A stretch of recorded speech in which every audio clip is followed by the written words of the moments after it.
Moi je m'appelle Ziad, je suis en première année de thèse à l'Oncopole de Toulouse et je travaille sur l'intelligence artificielle appliquée à de l'imagerie médicale. Je m'appelle Lucas, je suis aussi en première année de thèse à l'Oncopole de Toulouse et je travaille sur des modèles d'intelligence artificielle pour traiter des données médicales multimodales.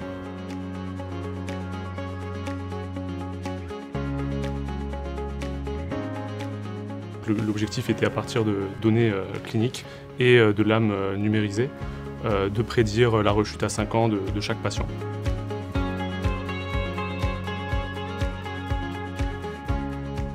Pour ma part, c'était déjà l'envie de découvrir, enfin nous on sort d'un background assez ingénieur, informatique, mathématiques, ce genre de choses, de découvrir des nouvelles formes d'applications qu'on pourrait faire de nos connaissances donc en médical.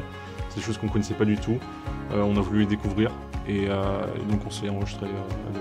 On était particulièrement intéressé aussi par l'enjeu technique des données, donc avec des images très grandes qui ne rentrent pas en mémoire et qu'il faut aller chercher, l'information intelligemment sur ces grandes images.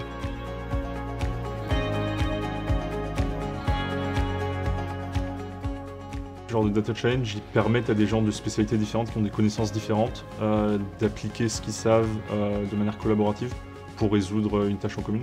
Et c'est l'aspect aussi compétitif forcément et source de motivation, et le fait d'avoir aussi un temps limite, ça va forcer à faire les choses et à respecter toutes ces conditions.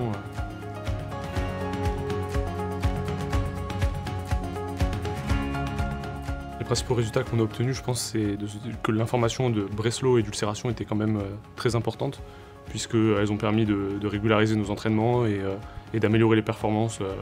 Donc on a fait ça, on a moyenné sur beaucoup d'entraînements et on a pu voir que ça a amélioré les performances. Et ensuite, c'est ça, c'est l'analyse. L'un des grands challenges qu'on a rencontrés, c'était surtout dû au fait que les images, enfin les données de manière générale, étaient très lourdes. Et donc on n'avait pas forcément l'infrastructure nécessaire à notre niveau pour déjà par commencer à stocker ces données et ensuite travailler dessus de manière optimale.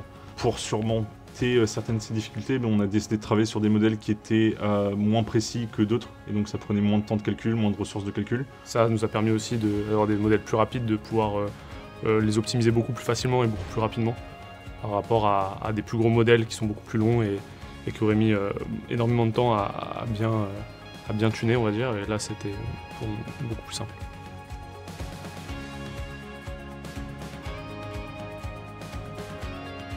On récupère les données, nous, sur notre disque, on fait nos petits entraînements, on soumet et on actualise toutes les 2 secondes le leaderboard pour voir si on est toujours à notre place. On ne se rend pas compte que c'est des années de travail, surtout dans le médical, avec le caractère un peu difficile des données médicales.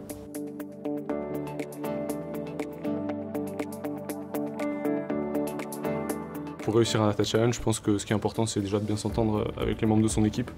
C'est peut-être le principal. Éventuellement, alors nous, on est parti vraiment de presque ne pas comprendre ce sur quoi on travaille. Donc ça nous a pris un peu de temps et parler à différentes personnes, ça a été très utile pour mettre en contexte ce qui se passe, pourquoi, qu'est-ce qu'il faudrait mieux faire. Donc éventuellement, le faire avant, ce serait bien. Penser aussi, d'ailleurs, c'est de le prendre vraiment bien au début et de bien lire toutes les règles.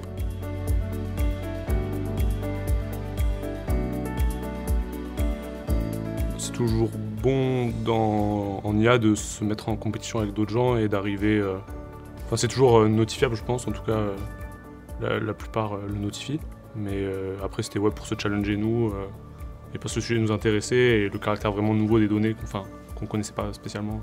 Dans l'immédiat, je pense pas en reparticiper parce que ça nous a pris un peu de temps quand même et on a notre thèse on doit travailler sur notre thèse quand même. Mais on se disait oui, clairement l'année prochaine, il y en a plusieurs qui ont l'air sympas, on voudrait bien essayer quelque chose d'autre, découvrir encore des nouvelles données, parler à d'autres gens, c'était vraiment sympa.